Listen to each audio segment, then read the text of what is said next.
Welcome to the virtual edition of BMO IFFSA Toronto 2020. And this is the festival's first virtual edition, and hopefully the last if everything improves. And we'll see each other in person. My name is Ramachandran. I'm the South Asia correspondent for Variety and a film critic with Sight and Sound. And it's a great privilege to have such a lovely, eminent panel of filmmakers with us.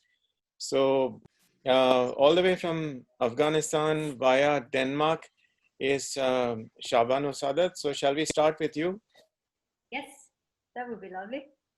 Great. So please go ahead and introduce yourself and say, tell our audiences what made you get into this absolutely crazy world of cinema. My name is Shahrbano Sadat. I'm from center of Afghanistan, a province where the biggest Buddha was there once, Bamyan. So it's about 12 years that I'm doing like filmmaking, and I started with short film, with documentary, and then I continue with feature film. I'm working with co-production usually. I have a producer in Denmark, and most of my films they're mainly produced in Denmark. I mean, in terms of funding and all this. So my films are like more co-production within Afghanistan and Europe, and yeah. So what made you get into? You said you're from the center of Afghanistan, where the Bamyan Buddhas used to be.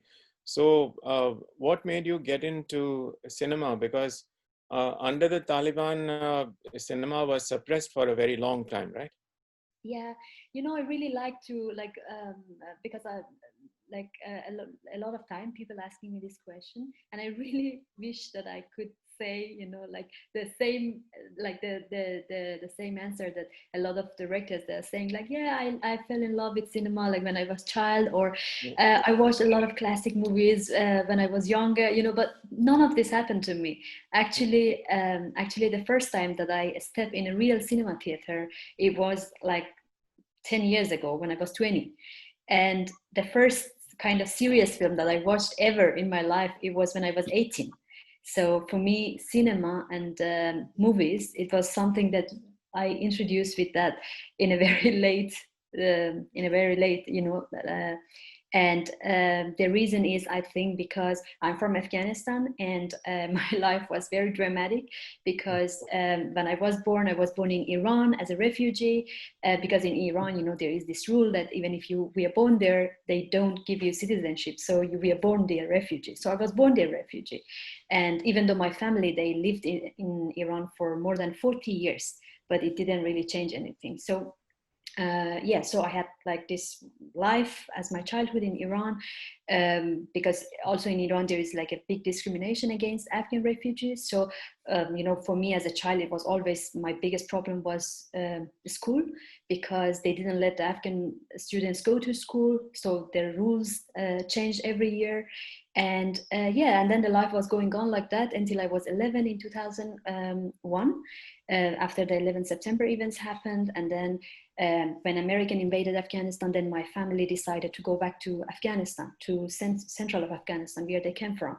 And suddenly, you know, like in 10 days, I found myself in the middle of nowhere in rural parts of Afghanistan, in Bamyan. And I lived there until I was 18.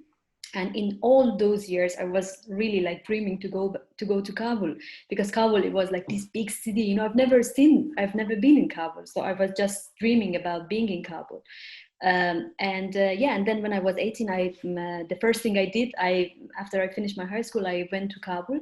I moved to Kabul, and I was a new arrival in the town, and I didn't really, you know, speak even the language properly, because in central of Afghanistan they speak different dialect, and in Kabul they speak different dialect, different accent. So I didn't even speak the language, you know, properly. So I passed the university exam. And I wanted, on that time, I was very into physics, you know, I wanted to be a scientist, and I wanted to study physics. But then when I got my paper, I found out that that's the exam for cinema and theater department. And then I I was very shocked because that was not actually what I wanted. I didn't even have wish for studying cinema and theater. But on that time, I was in a situation that I needed excuse for myself to stay in Kabul, because my family wanted me, my parents wanted me to go back to central of Afghanistan, which I didn't want. So I really need this reason, this excuse that I have to stay in Kabul. So I was like, whatever, I will get my bachelor, and I will just stay in Kabul. But then a year after, in 2009, I participated in a French workshop, in a short-term French workshop, which was like 3 months, and they taught us the basic of cinema documentary, of cinema verite, and actually it was there when I watched for the first time. I watched the documentaries by French female director Agnes Varda. And I was like, okay, I was very fascinated, because that was like really, like, that was the first time in my life that I was in such atmosphere. And I watched these films, and I felt the connection, with cinema. And for me, cinema was not like a technique, or it was not like, I was not scared of watching all those great films and like to be scared and feel insecure that, oh my god, how I can supposed to compete with these films, or what shall I do. For me, it was this moment that I realized filmmaking and cinema is nothing more than telling stories. And I realized on that time that I have the stories, so I had the material. I felt that I had the material, so filmmaking shouldn't be that difficult. And yeah, and then I started to make some short film. And in 2010, I was I had this idea of my first feature film, but it was very rough, everything, it was like on the air, because I didn't even know how to write a script, I didn't even know how to make film, because in Afghanistan we do not have any film industry, we do not have any cinema theater. So I was just, this girl fascinated to cinema in this French workshop, but I didn't really have any possibilities to make film. So I had this idea. I applied. I remember I googled in internet how to write a script, and then the Google took me to the website of Cine Foundation in Cannes Film Festival. And I was like, oh, okay, I have a project. Maybe I can apply to the residency. And out of blue, I applied to the residency. And 3 months later, they asked me to come to a interview with Jill Jacob, the president of Cannes. And I didn't know who Jill Jacob is at all. So yeah, so in 2010 I went there, and I was accepted in that residency with the other 5 directors, young directors from all around the world. And that was like kind of, my entry to Europe, to cinema of Europe.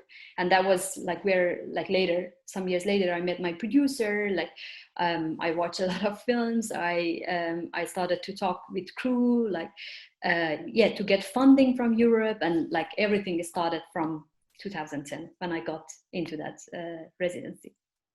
Oh, that's a fascinating journey. So from someone whose work has been showcased at Cannes, let's move to another director whose work has been showcased there, Gurvinder.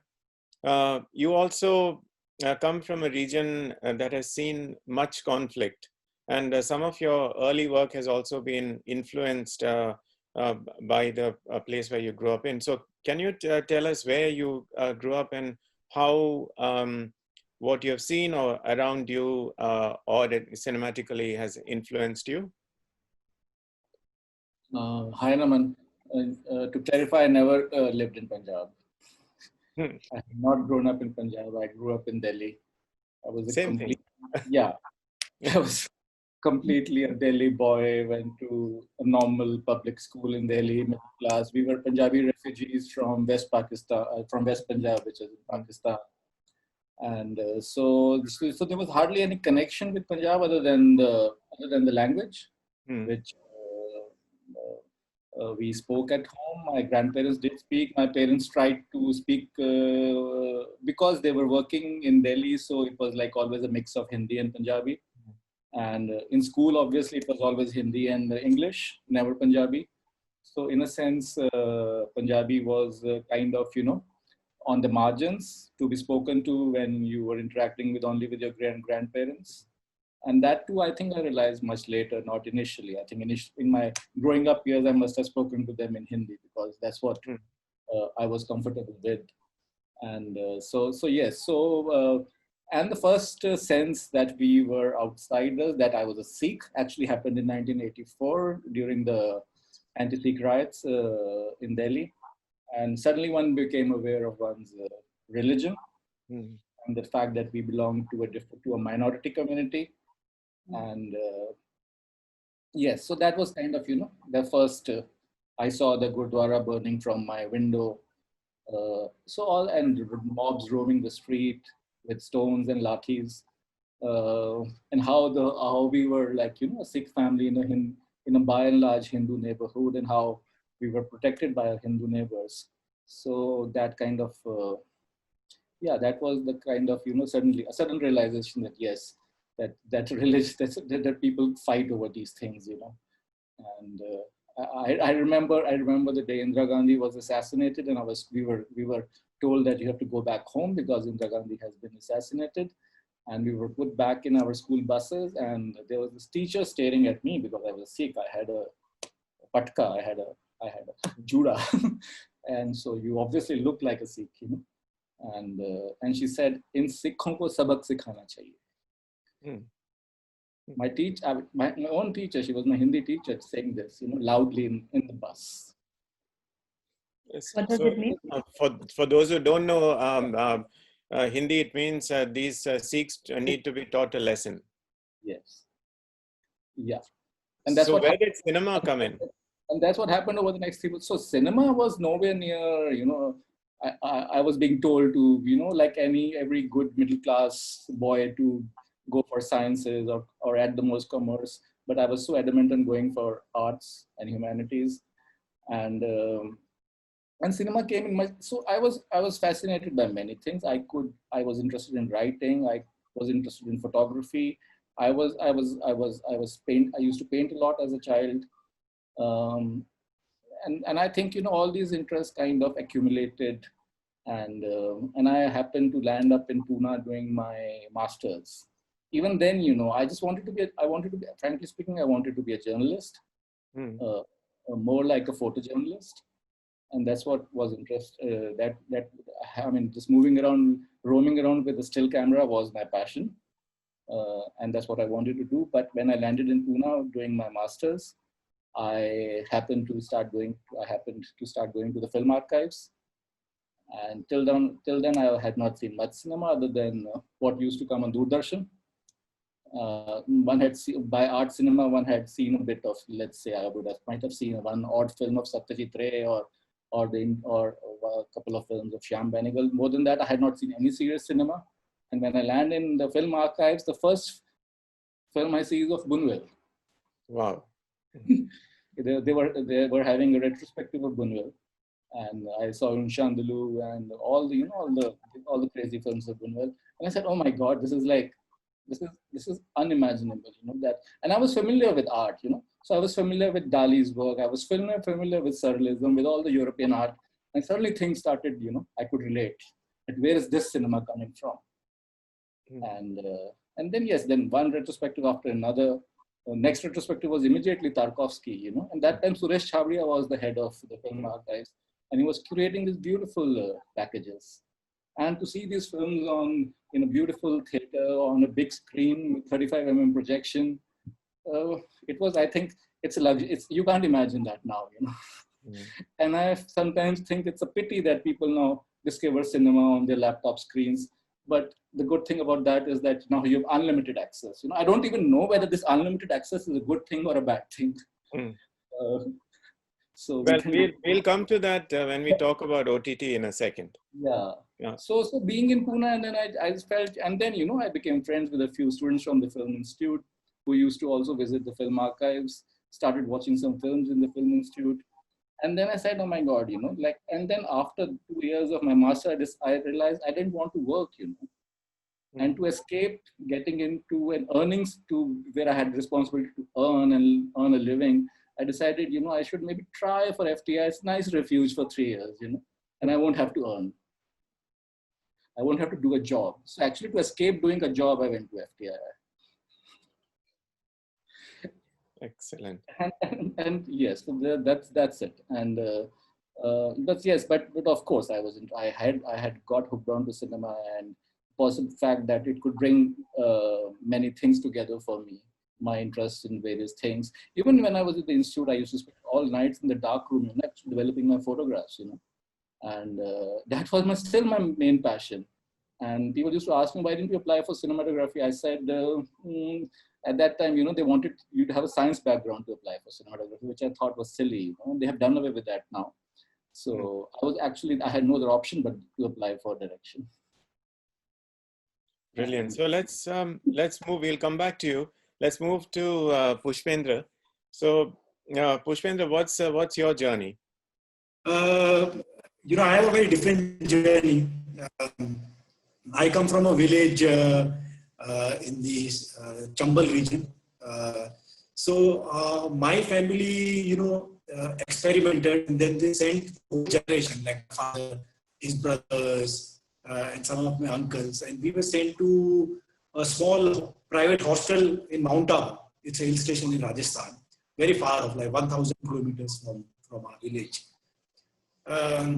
It was run by a South Indian, a Malayali. And then we were sent to different schools from there. So there, they used films on TV, VHS, VHS. So, since I was like 5 years, I started watching films on every weekends, like full dose of Bollywood, and I remember as kids, we used to love all action films. Dharmendra, Mithun Chakravarti were like our favorite actors, Amitabh. And we hated romantic films, like as kids, you don't like romance. And then, what happened was, I was really fascinated by that kind of movies.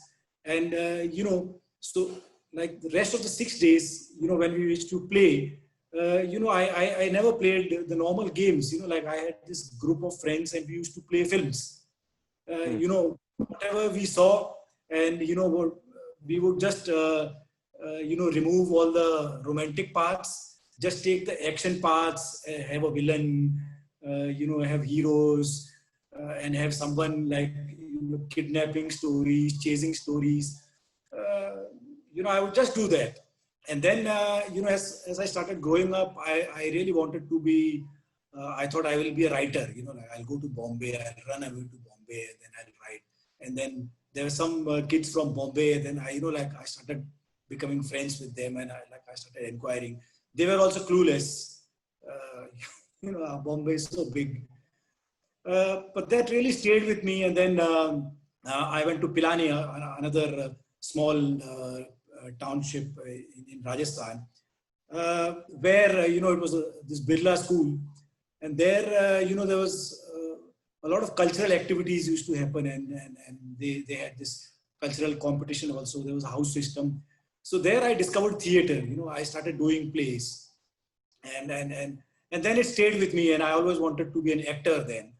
But as usual, middle class family, they never encouraged, and they wanted you to become a doctor or an engineer, and they forced you to take that line.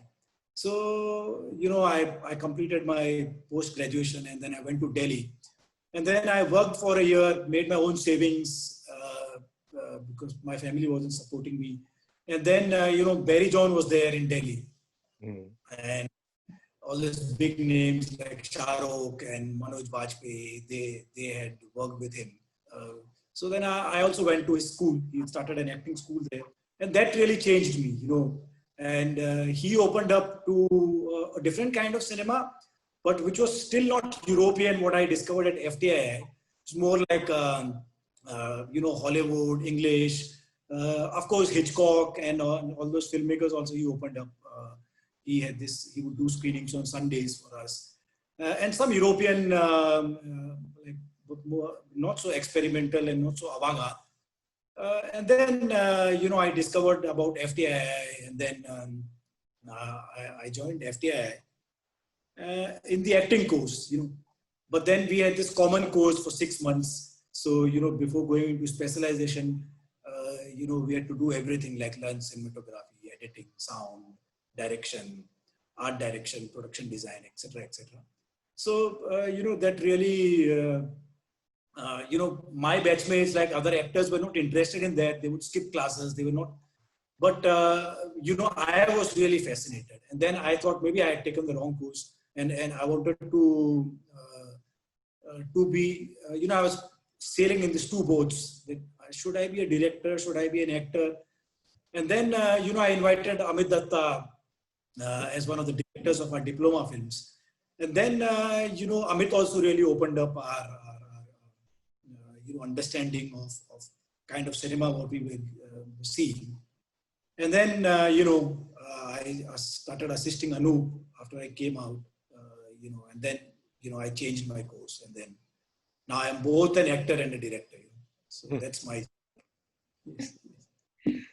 Great. So for those who don't know, FTII is the Film and Television Institute of India. It's located in the western Indian city of Pune. And they have another institute called the Satyajit Ray Film and Television Institute, SRFTI, which is in the eastern city of Kolkata. So speaking of eastern promises, let's move straight to Bhaskar. Now, you're also a Delhi boy, what with roots in Assam, is that correct? Well, I have, I don't know, I think I left Assam when I was 7 years old for hostel in what we call mainland India, in a boarding school in Rajkumar College in Raipur, Chhattisgarh state, which is currently not Chhattisgarh. It was back then, it was just Madhya Pradesh. So I like Pushpendra. I grew up in a steady diet of Bollywood films. And even though it was in Assam, we were also getting a lot of this cultural colonialism happening from the mainland that time. And I grew up watching a lot of Bollywood films. And I remember when I was about 6 or 7, the standard answer I would give to people who ask me, what do I want to be when I grow up? I just like the job that guy had in this local cinema hall, who used to tear the tickets, the ticket cutter, so the usher basically. So I said, if I get a job like this, I can watch films all day. Of course, then when I was in high school, there was a whole series of books in the school library called After 10 Plus 2 What. It is basically, career options for kids who are just coming out of high school. And one of those little booklets was a booklet on filmmaking as a career option. And that is when I first came to know that there's a thing called studying for cinema. It's just, you just don't land up in Bombay and start shooting films. I heard, I heard about FTII. And of course, you have to be a graduate to get in, to apply for FTII. I tried that after my graduation. It's a supremely tough examination to get into. I didn't get into it. I had applied for direction. But I did, go off to England after that to do my MA in film and drama. And I think that was the start point of my education in cinema. Before that, I was just experiencing cinema, and I had a vague idea that I want to make cinema. I want to do narrative cinema. I love writing stories a lot. And in my head, the thinking always was that, if I write books, my stories will only reach 100 people. But if I can, put those stories in cinema, I can probably reach 1,000 people. So I don't know why, but it mattered to me back then. So of course, all those were like intricate plans. Life never goes that way. I finished my post-graduation in film and drama, but I had to wait about 15 years before I could make my first film. In between, there was this whole journey that all of us go through in life. I dabbled in the internet, which was just nascent that time. It was just coming in, and I remember getting very fascinated by the internet medium, because for me it seemed like an evolution of cinema communicating through screen. This is like 1999, 2000, and I started making cinema in earnest only about 2005 when I started doing documentaries. I had a project which I did with FTI, so I did go to FTI eventually. They were doing a whole series of documentaries on development, challenges in India, and I did a film on Rajasthan on community participation in decision making at the village level. So since then, I did a few more documentaries. I realized I should go to Bombay if I want to really work in films. All this time I was in Delhi. I went to Bombay. I struggled as a writer, and literally, what we say, "Jute ghis gaye." My shoe basically came apart one day when I was going for a meeting with a producer. It was quite tough. It was quite quite traumatic. then I thought, maybe Bombay is not for me. And that is when I actually came back home to Assam, and I sort of discovered my roots. And since then, I've been working mostly in Assamese cinema. And I feel this, embracing my identity. Earlier, I was a generic Indian guy, who studied in Delhi, who works in Bombay, Bangalore. But I suddenly realized that I am not this generic Indian guy. I'm an Assamese person. And I think that really helped, create more value in the kind of art I was putting out, in the kind of things I was writing. Even though it may not necessarily be that I was writing only Assamese content, but I think it really helps to as an artist, to acknowledge where you're from and what your identity and your roots are, no matter what kind of film you're making. So that's the big lesson I've had from my journey to discovering cinema. Okay, so to continue with that journey, the one thing that's common with all the four panelists today is, if you have seen their work is extremely rooted. It's not some fly-by-night. I mean, obviously that's why they are here, but their work is informed by their roots. But to tell those stories needs money, right? And it is extremely difficult to get this kind of money. So there should be a lot of aspiring and emerging filmmakers who are watching this. And and you're a panel that has traveled the world with your films. So can we start with Shahrbano? How easy was it, or how difficult was it to raise financing? I know it's slightly easier to get money for your shorts, but for a feature film, can we start with that? Yes, well, with the debut feature, which I made in 2016, I think, like one of the biggest reasons that the production, like the process that I could finally finish that film, it took me 8 years. And I think one of the main reason it was funding for it, because I'm coming from Afghanistan. So in Afghanistan, as I said, there is no cinema industry. So there is not any state fund or state money, so there is like, Afghanistan is like no, it was no option for me that I can get any money from Afghanistan.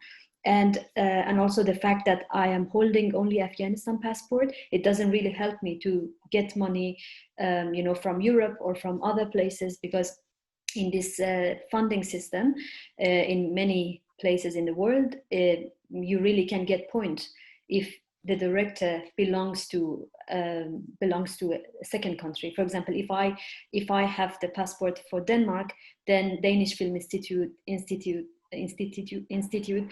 will count me as a Danish director, so they give me more money. But that's not the case, because I'm only from Afghanistan and I only have a passport from Afghanistan. So a lot of funding, we couldn't get it because of the country where the film is coming from, and also the nationality of the director. And also, not only that, and also for because the cast came from Afghanistan. So of course I didn't have any stars, or I didn't have any professional actors, and not international actors. So a lot of like almost all of the actors, they were non-actors from central of Afghanistan. So this is for Wolf and Sheep, right? Yeah, that's for Wolf and Sheep. Yeah, and also like, because the story is from Afghanistan, so for example, if I talk about funding in Denmark, where my producer is coming from, I lost a lot of points, because the director was not from Denmark. The story has nothing to do with Denmark. The actors are not from Denmark. Even the film is not shooting in Denmark, So we had to ask for a minimum money that Danish Film Institute can give as a minor, And so we targeted a lot of funds that they are mostly like international funds for international filmmakers, like Hubert Balls, like the fund in Busan. Asian Cinema Fund. Yeah, Asian Cinema Fund, like the one in the Berlinale, World Cinema Fund, like the one in Swiss, I forgot the name at the moment, Vision Sude. And like the funds like this, but they're very small. I mean, they are like about $10,000 to $15,000 which can be good for developing or for writing a script for that period could be good, but when you go for production, you really need higher budget, and you really need like big chunk of money that mostly comes from institutes, you know. And I think that's why we had the only option we went for co-production. So we involve producer from different countries, from Sweden, from France, from Germany, and from Denmark, and also from Luxembourg. So we could apply the project to different film institutes in these countries. So we could get about 100,000 to 102,000 euro from each country, but still it was not enough. And then I think the last thing that we did a crowdfunding where we collected 1,100 USD during the period of 1 month from 470 people all around the world. So I think that was like I think, you know, like the problem was, I mean, I understand that each project, each film is very difficult to finance, but I think with my film, the main problem is because I'm coming from a country, as I said, there is no film industry, I cannot get money from there, and I'm actually faking myself, trying to fit myself in the European funding system, pretending that I'm a European director, which I'm not, you know. But because I'm making film for international audience, so mostly my films screen in the cinema theater, released in cinema theater in Europe, and I also use a lot of European crew. And my producer, because of the identity of my producer, because she is German Danish, so I can give half nationality of European to my project, which technically, I mean, that's only for funding, you know, because but actually the core of the project is Afghan film, you know, and I don't know how we are doing it, but we are actually getting money from Europe to make Afghan film, you know, for Afghan audience, which is not existed, you know. So I don't know how long we can continue this, but yeah, but I also found it very fascinating, because that's exactly why European cinema should be proud of themselves, because there is also, you know, they also put space, they also give a space to the other directors in my situation, that coming from countries with no cinema industry, but you know, we're making films, and they kind of fit us in the system. In the second film, it was easier than the first film, because maybe we also gained the experience of financing the first one.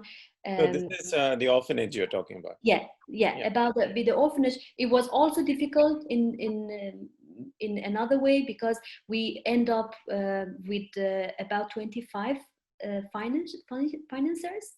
That's not actually what is happening in Europe, because usually you need like between 5 to 7 financiers. 25 is just like a nightmare. But for the orphanage, we didn't do any crowdfunding, hopefully. But yeah, but still we had the co-production, and but also something else happened, because in the orphanage I had some parts that is the dream for Bollywood. So I was inspired by Bollywood, that they shot a lot of Indian film in Switzerland. So I was like, if I'm shooting Bollywood part, maybe I can also shoot in Europe, you know. So I could apply for regional money, for regional fund in Denmark and in Germany, in Hamburg. So I shot 1 week. I could manage to shot 1 week in Germany, in Hamburg, and 1 week in north of Copenhagen. So we got like, I don't know, 200,000 from each region. That was really like a lot, you know. And yeah, and I think like for the like now I'm thinking like maybe there, you know, like there is a possibility for me to shoot some indoors scene in Europe, even though it doesn't make sense, you know. It's like you can eat like this, but you are eating like this, you know. But I'm eating like this, but that's the only way that I can eat, you know. So I was thinking that maybe maybe for the next projects I can shoot some indoors in a studio or in Europe, because then I can get TV. I can get TV is very important. They have a lot of money. I can get TV, and I can get big chunk of money from Film Institute, from German Film Institute, or from the Film Institute in Germany. And yeah, because then you can decrease the number of co-production, because the more co-production you have, the more problem you have. Then you have to fit yourself with the pointing system. Then you have to, you have to respect the percentage of the money that you have to spend in that country, because you get this amount of money. Then you have, for choosing the crew, you have a big problem, because then there are some rules that you have to get a crew, this percentage of a crew from this country, and this percentage of a crew from this country. And suddenly you are in a situation as a director that you don't want to work with that person, but you have to work with that person, because that's the only, because that person is bringing a lot of money to the project, and that's, I mean, my experience with the orphanage, it was like never ever work with co-production, because it was like, suddenly you're working with people that you don't like and you don't appreciate. So I think with the project that I'm working at the moment, I want to decrease co-production. I don't want co-production. I want to keep it in Germany and Denmark, and I want to involve TV. And I want to request more money from the Film Institute by shooting half of the film in Europe, like the indoors. Okay, that sounds like a practical plan. Now, the other three panelists are from Afghanistan. Doesn't have much of a film industry, as you said, but the other three come from a country which has an extremely large film industry, the world's largest in terms of output, with around 2,000 films made a year. But for the independent sector, it's always a uphill task to find the money. So who wants to go first with some lovely tales of funding? Gurvinder, perhaps? Yeah, I can start, but I don't think I have any lovely tales to tell. Yeah, so actually I initially I was not even sure whether I wanted to make narrative fiction, narrative features. So I was working for a long time in documentaries, doing small experimental films also, traveling myself with a camera. I traveled through Punjab for 4 years on a grant, documenting music. So I was interested in those kind of things, this like kind of I wanted to lead a completely independent life. I had the very thought of making a film with a large crew, rehearsing, pre-deciding everything, and first of all, raising money, that kind of money to make a film. I just didn't want to get into that. And I thought, or also maybe I didn't even have the, the inclination for it. But there came a time in life where I said, if I have to really, aspire to to have my film seen by a larger number of audience, I think, there's no harm trying to make a feature. And that by that time I had accumulated many experiences of Punjab, so I was no longer an alien to Punjab, which I was as a child growing up in Delhi. So there was this novel which actually had stayed with me, which I started writing a screenplay on. The novel was called Anne Gode Da Daan in Punjabi. For Sahara, I will translate that. The English translation is roughly translated as Arms for a Blind Horse. The title comes from a mythic Hindu tale. So the novel was about the marginalized in Punjab, about which very little was spoken about in the media, let alone in Punjabi cinema. Punjabi cinema, as you know, is more of a very high adrenaline, glossy, and this kind of song and dance, almost take on Bollywood, but yeah, with its own, with a lot of comic touches. So that's the kind of cinema which has continued to be made in Punjab. But Punjab, I mean, I'm coming from. I wanted to make a film, a so-called art house film in a state which had no tradition of making an art house cinema. So that itself was a challenge. So there was no question of going to a conventional producer, asking for this kind of money for this kind of a film. Yeah, but luckily NFDC had just, I had heard that they are restarting. The NFDC was kind of, lying dormant for many years, not producing films.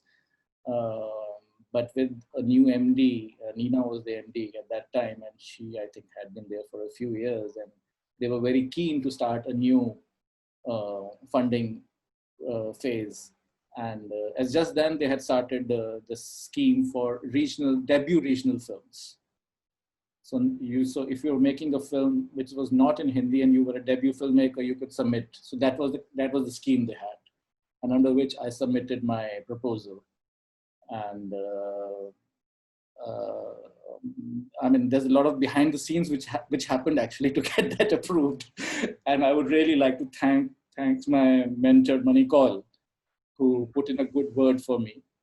And I really don't know if it would have happened without him.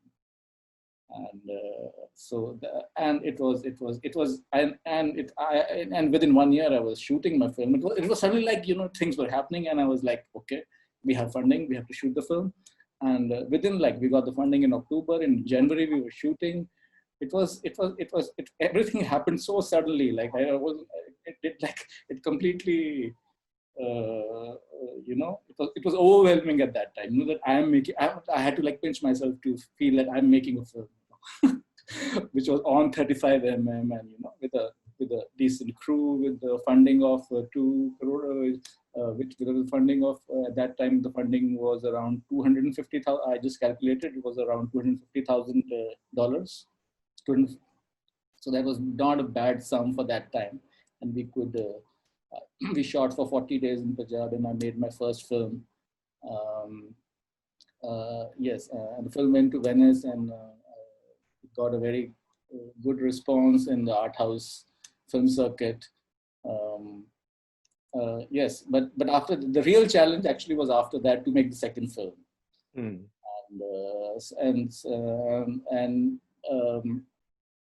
And luckily, because of the success of Anne Godadan, NFDC decided to support me again.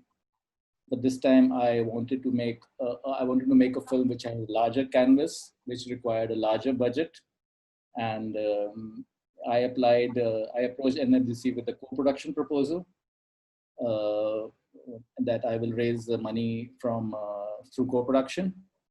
And luckily, I was traveling in film festivals, and I happened to meet this fantastic French producer, Catherine Doussard.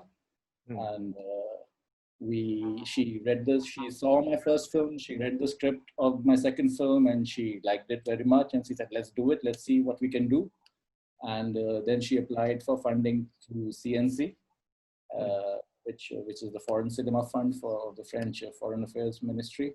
And we got the fund in the second attempt. So the first time we were rejected, and then I realized there were certain problems with the application, and I could actually word the application differently. I could word my synopsis differently. I could word the director's statement differently, and I did that, and it worked.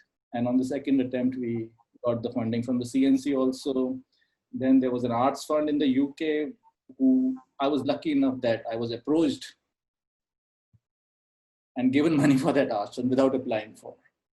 So that was like, it's something totally out of the blue and unexpected. And so that's how I could manage a decent amount of money for this film, which was called Chauthi Koot, and which premiered in Cannes. So yes, so these two films happened like that. And there was a gap of about 4 years. So Chauthi Koot happened in 2015.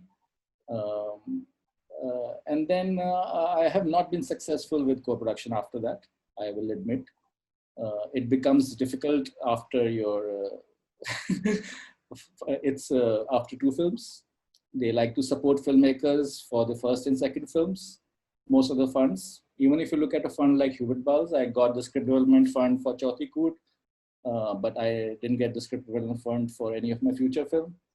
So now I have actually kind of stopped applying for these funds because I completely understand, that the fact that they want to encourage new talent to come up, And they think that I'm now established filmmaker, but they don't realize that how much of a struggle it is for me to even raise funds even now in India. But for them, I'm an established filmmaker, so it's not easy to get co-production money.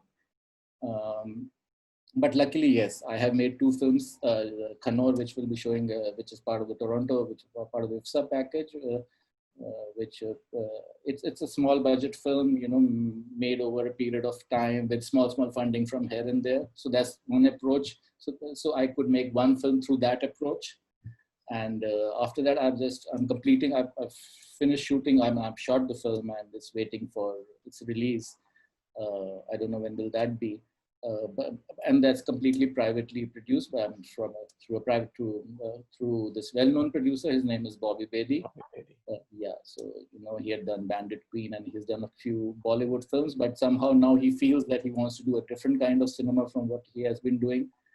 And luckily, he's been supporting me, and we are already preparing for our next film, which we would have been shooting by the end of this year. But I think because of this whole period, this pandemic right now, if everything is fine, we should be shooting next year. So actually, it's great to have a producer supporting you without too much of, you know, what do you say? I mean, you just need to, things get decided over a phone conversation. You don't have to submit applications, director statement, this, that, budget, and you know. So it's a kind of luxury which I never thought I would have, but for the moment I have that luxury, and I think we will do another film together, and inshallah, I don't know how long the association will last. I hope it does. But also the films, I think, need to recover. I mean, the bigger challenge than making right now is the challenge of recovering, you know. Well, we are going to move on to that after this. Yeah. That's a much bigger challenge, you know, for independent cinema. I mean, the OTT, especially, you know, I'm not making films in Hindi, and that becomes an even bigger challenge to sell these films to the OTT platforms. They are being very selective in terms of they want Hindi content. Everybody tells me they want Hindi content. If the film was, even if you go to them with the proposal to make a film, they'll say, can you make this in Hindi? So, and then you say, no, it won't work in Hindi. You know, I don't want to make that kind of, you know, where, you know, it's everything looks fake, you know, just because, you know, it would be easier for me to get the funding. So yes, so more than raising funds, for me, the challenge has been that my films have not been able to make any. They have recovered funds, their money here and there, but they have not made a profit. Things would become much more easier if films made profit. If independent films, if art house films made profit, then I don't see any reason why private producers will not invest money in independent cinema. The challenge is recovering the money. So I think we are rapidly running out of time. So let's step it up a bit. So Pushpendra and Bhaskar, both of you also have the same issue with the language that Gurvinder spoke about, not necessarily Hindi, Assamese, or in your case, some really exotic dialects which are not, you know, understood by the normal Bollywood audiences. So just briefly, can you tell us about how Lajbanti came about and how Kathanodi came about? Starting with you, Pushpendra.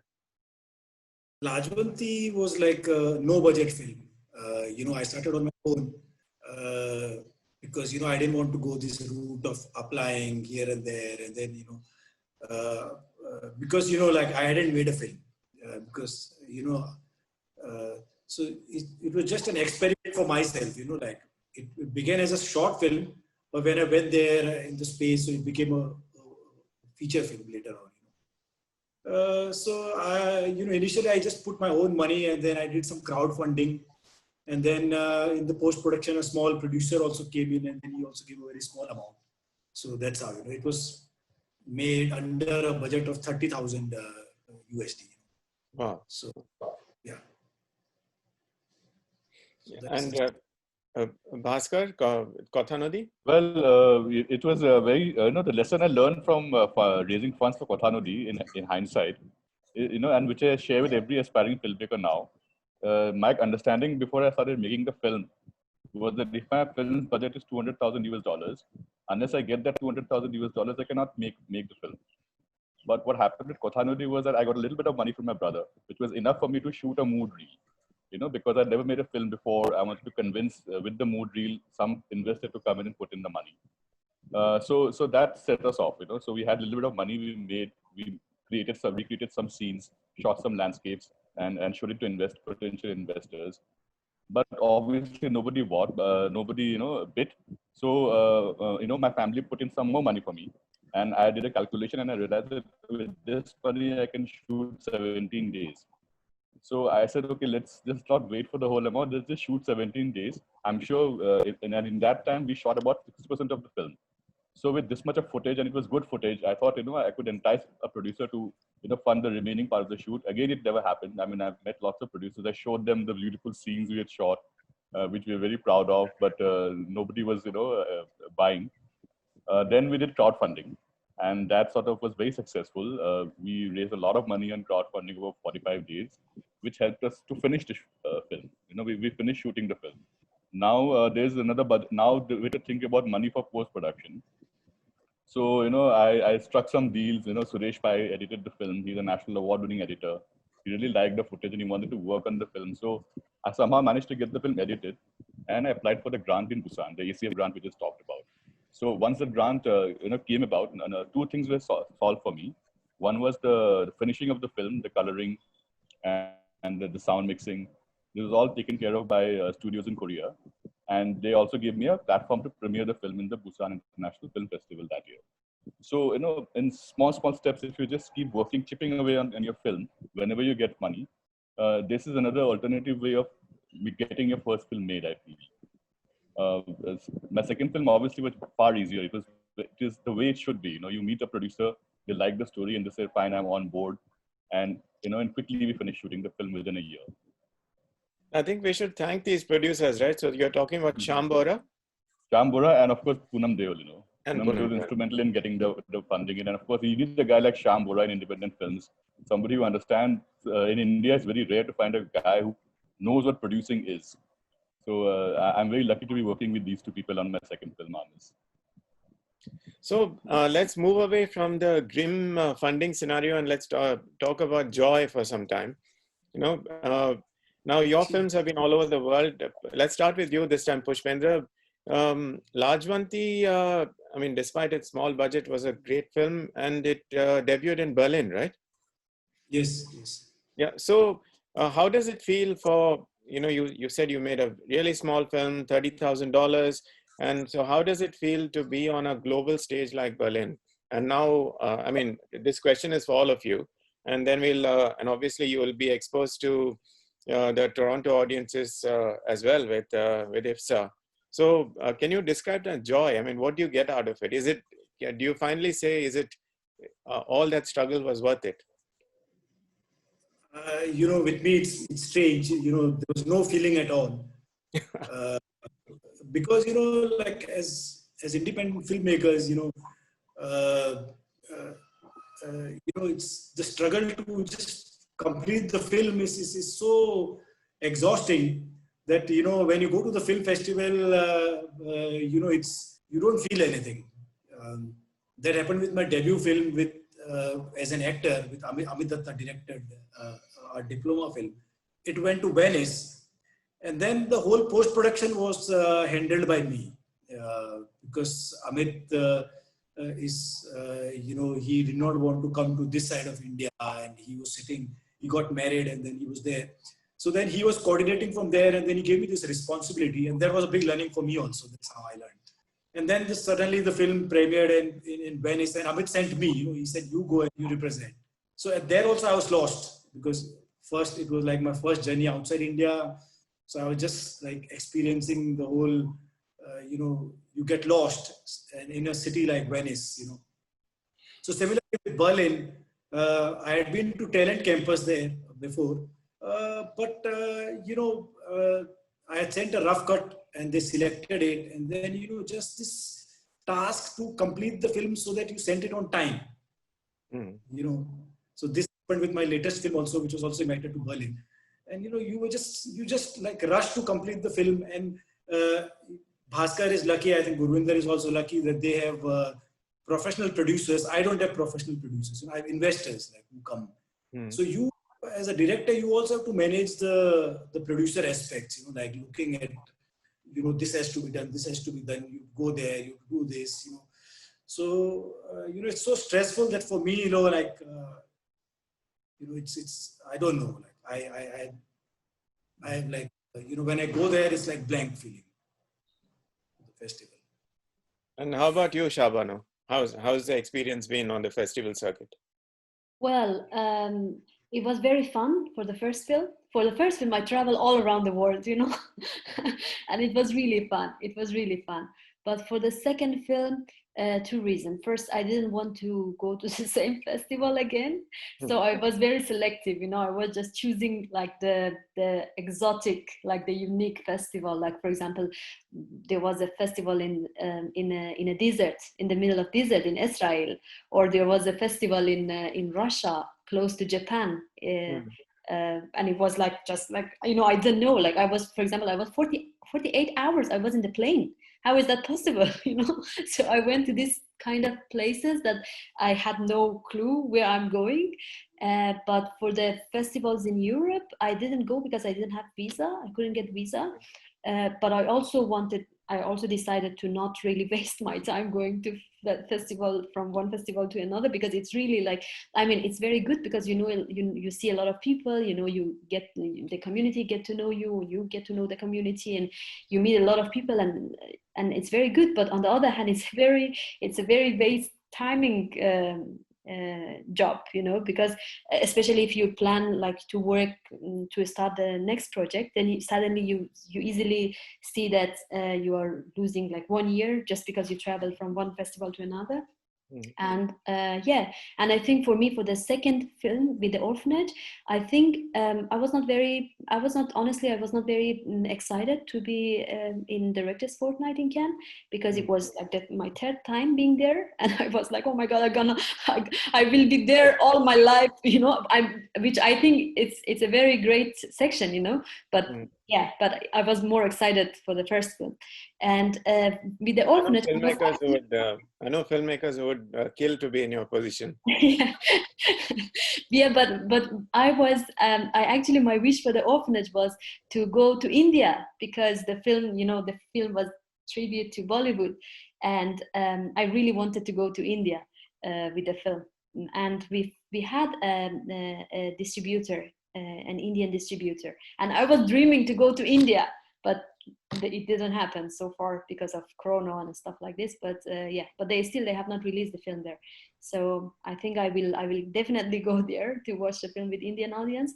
But I think for the second film, it was also very much important for me, like the cinema theaters was more important, because there is something with the art house film, that you go to film festival and you read the critic, and you see the people, everyone clapping, everyone love your film, you get really this energy that, wow, you make something, you like everyone love you. But then when the film ends up in the cinema theater or in the distribution, then you are talking with the sales agents, or with the distributors, and you get a completely different impression, like your film is not really making enough money, or your film released in this country, but it only, I don't know, sell 5,000 tickets, it's just like depressing news, So I was thinking that maybe for the next projects, I focus more on the cinema, because that's actually where, because I want my film be seen by people.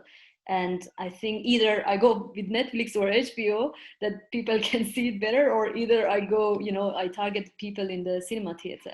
But not, it's very great. Festivals are very great, but I think after a while you lose your interest, except if you go like higher. Yeah.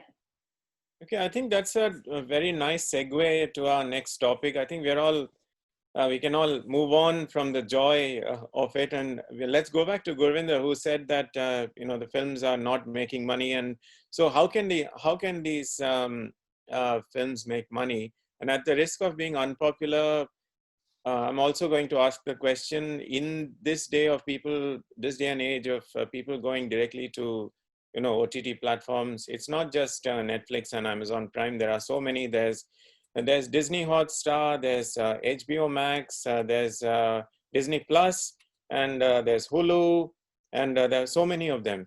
So the question is, are sales agents relevant anymore? And if not, I mean, what do they do? And what have your individual experiences been with selling your films? Let's start with Gurvinder.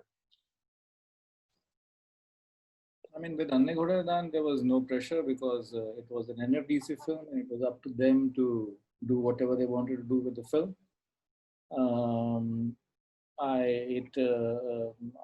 After the film festivals, I mean, it was a very initial period of the OTTs. Netflix and all had just come into India. No, there was no OTT actually at that time. I'm talking of 2011. Yeah. So Anne Ghoda had a very limited theatrical release in the metro cities, in I think just Delhi and Bombay, just two cities, and the audience was negligible. Of course, you don't expect audience for that kind of a film to land up in large numbers. So the film was just running for 1 week. That's it. That was it, and it's completely forgotten. And then when Netflix and Amazon launched in India, suddenly the film was again on them. So the film had a run of 3 years on Netflix. It had a run of I think 1 or 2 years on Amazon. Then it has been on Mubi. Yeah. So, but then I'm not involved in anything because it's NFDC handling the rights of the film are completely. They are the producers. They are the distribution. They are everything for the film. It's completely there. I have no idea how much revenue the film has earned. With Chauthi also, we tried the theatrical release. We thought the film could have an impact in Punjab, but we were perhaps being a little too optimistic. Again, the film had a very bad theatrical run in Punjab, but luckily by that time the OTTs had established themselves, so the film was on Netflix for 3 years. And right now the film is not represented anywhere actually. So it's like that, So and Chauthi Koot is a fairly large budget film, but luckily, these two films have been made with state funding. So the pressure of recovering the money is not there so much, So it's up to NFDC how they can exploit the film, both Anne Ghoda and Chauthi Koot. The Chauthi Koot had a limited release in France in the theaters because there's a French distributor. Again, I don't think it was a big numbers in France. But because these are state funds, so the producers can deal with the losses. It's not their own money they're putting in. But now the situation I am in, where I am dealing with private finance, there is this pressure to recover the money, and we have to think how we can exploit these films. And what I spoke about that there is pressure on me to make Hindi films. Mm-hmm. And I will not say actual pressure, and I don't mind making a Hindi film, but solely because regional language films are not selling or not getting that kind of a price from these OTTs. There is this kind of little bit of pressure to make Hindi cinema. Like Khannaur is a Pahari film. Forget it's not even a Punjabi film. So they say how many people speak Pahari in India? It's a small state. Himachal is a small state, and who will So for them somehow they don't understand this is not a film just for that audience. It's actually not a film for that audience. It's a cinema film for a world audience. Somehow why I don't understand why OTTs don't understand this. I mean, like Pushpendra's film is in a dialect. I don't know what is the dialect of the latest film. It's in Gojri language. It's Gojri language. So so it's like just by the tribe in Jammu and Kashmir. Yeah. That's it. So the people sitting in the OTT offices won't even have heard of this language or this dialect. So exactly, yes. So it's so these OTT. So there's already a mainstreaming happening in these OTTs. They are becoming mainstream platforms. They want stars. You go even if you want to approach them to produce a film. They want known faces. They want the things which can sell their films, the film. So what started as a promise for alternate cinema, for independent cinema, for outdoor cinema has now completely overturned and become they have become platforms for mainstream cinema. Bollywood is releasing their films on Amazon and Netflix. There is movie, but the movie pays so less, the fees they pay is so abysmal, I don't want to quote it here. I've been quoting it on social media, and it's a joke, we refuse to give them choti food. I'm repeating it here because of the pittance they were offering us, But it's not even pittance. It's like nothing. It's nothing, Yeah, it's zero money. If they said, let us show the film for 1 month without any fees, we might still give them, Exactly. So that is the sad situation, I mean, if the earlier Indian new wave of the 70s and 80s, there was films got lost because there were no theaters, and then the coming of the multiplexes was supposed to cure that. The multiplexes were supposed to be an answer to the lack of small theaters in India, and those films never happened on those multiplexes. OTT was a cure for independent art house cinema finding platforms. Again, it is crashing. So we are back to square one, I would say. So Pushpendra, would you agree with that?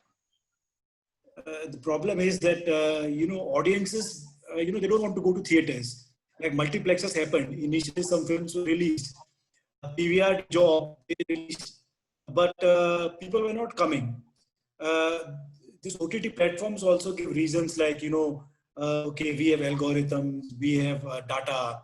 People are not watching the films, so why should we buy them? Their algorithms are so crazy that, I've never been on Netflix and Amazon, but because of the lockdown, just like this last 10 days, I've started watching Netflix. And you can't find films. Like I search on their platform, I type Indian art house. And then in Indian art house, you don't see Indian art house films. They are this middle of the road or like slightly commercial films, which have been made like that. I could only discover Tithi and Jonaki, 2 art house films. That's it. I could not discover any other thing. And I do okay. So unless I know the names, then I type them, and then they are also not available. So that they're not available on Netflix. So it's a vicious game. You don't know like what's happening. But if people are not watching, then you're also not creating something, that you encourage people to watch as platforms. What is Netflix or Amazon doing to encourage? Are they curating a special program or like the kind of money they spend on advertising for series or some films which they release? But do they invest that kind of money for independent art house films? No. So then the films are undiscovered. How do people discover in thousands of films on your platform, such films? And also, I feel in that sense, Indian criticism and Indian journalism is also to be blamed because they are also not, providing that platform in the newspapers or on social media or platforms across whatever platforms, to write about such films, to talk about such films. So, you have platforms like this platform which Anupama Chopra has started. So you see, it's also mainstream platform. The kind of people she invites, So the kind of people she invites, I've never bothered to find out about all those things, but lockdown and then the quarantine has done this for you to pause and then research and do, because my latest film is upwards of $100,000 US. It's my most expensive film. And that has put, because I'm also one of the producers. I'm producers on all my films. I don't take money and then I put that as my share, and I also put my own money, whatever I earn. So it has put a pressure on to get the money back. And then I started researching, and then I discovered that, what are the, platforms and how the ecosystem functions. So you look, Hindu started, I should be blunt with Hindu. They started a platform on Instagram, and they were speaking about filmmakers, about inviting filmmakers. There were talks, and you see the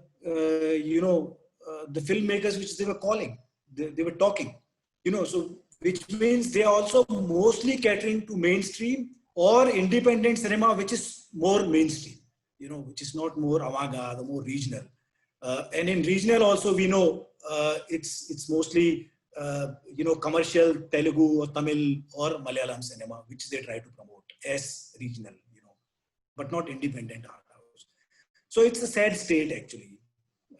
And I can't blame only the multiplexes. I can't blame only the OTTs. It's everyone to do it, So as independent filmmakers, we can only make our films and hope they'll be seen. That's it. But despite this scenario, all of you are continuing to make films, and that's hugely heartening. And I think we have completely run out of time. I wanted to ask you about your future projects, but I think let the projects speak for themselves. And good luck with your future projects. Thank you for being on this panel, and see you all in person very soon, hopefully. Thank you, Naman. Thank you for having us, Naman. It was really lovely meeting all of you.